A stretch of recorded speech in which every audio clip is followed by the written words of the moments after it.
Magandang araw kapamilya, narito ang pinakahuling ulat tungkol sa lagay ng panahon sa Tacloban City. Tacloban City patuloy na tumaas ang heat index sa mga lungsod ng Tacloban habang nararanasan ng matinding init ng panahon.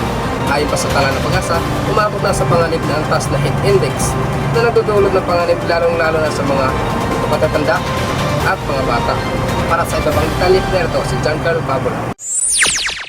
Ngayong araw, May 8, 2025, Huwebes, alas 12 ng tanghali, itala sa Tacloban City ang heat index na pumapatak sa 40 degrees Celsius na tinuturing na nasa antas ng extreme caution.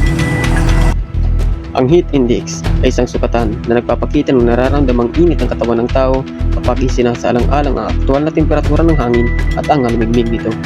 Kapag mataas ang halamigmig, mas nahihirapan ang katawan na magpalamig sa pamamagitan ng pagpapapawis, kaya't mas mainit ang pagkaramdam. Ayon sa Pag-asa, ang mga antas ng heat index ay ang mga sumusunod. Extreme caution, 32 to 41 degrees Celsius. Maaring makaranas ng heat cramps at heat exhaustion.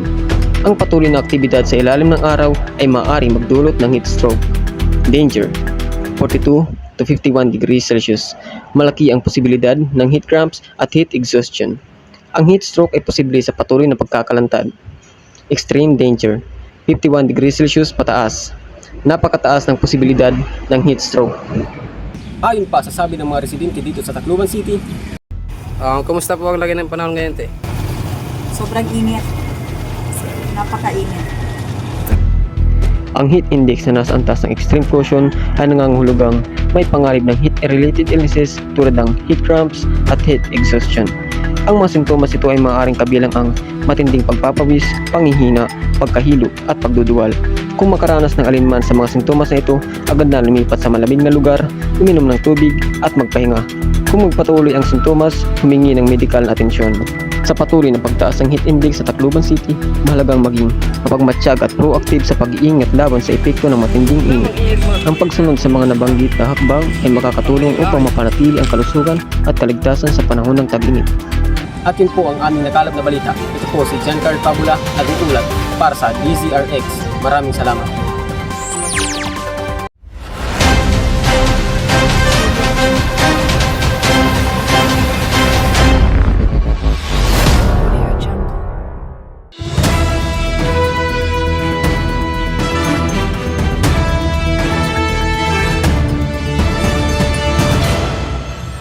Yes, ito na naman ang iyong friend Melvin na nagsasabing sa radyo may toning, sa pag-ibig may ghosting.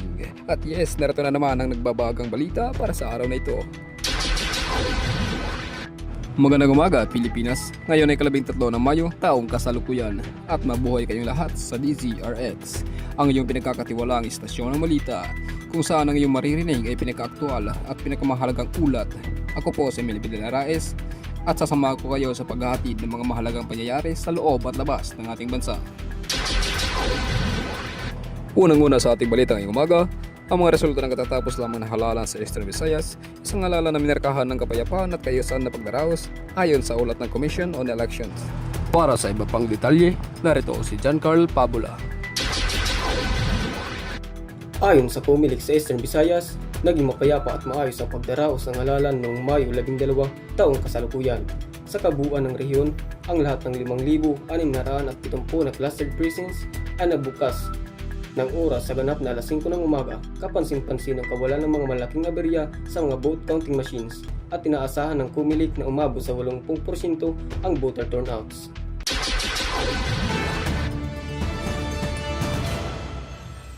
At dito naman sa Tacloban City, muli tayong binabati ni Mayor Alfred Romualdez ang kanyang panibagong panunungkulan. Kasama niya ang kanyang anak na si Raymond Romualdez bilang bagong vice-alcalde. Kompleto naman na listahan ng mga nanalong konsyal na sina Dandy Grafiel, Yanyan Granados at Edson Malaki. Pinuri ng pumilik ang iba't ibang ahensya sa Eastern Visayas para sa kanilang kontribusyon sa mapayapang halalan.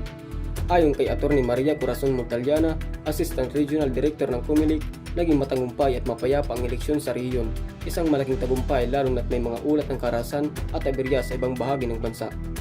Giancarlo Pabula, nagbabalita.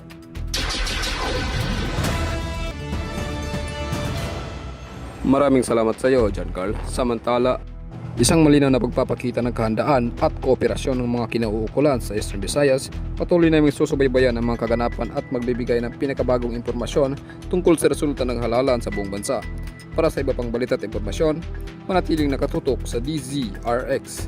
Balik tayo pagkatapos ng isang maikling mensahe mula sa mga sponsor.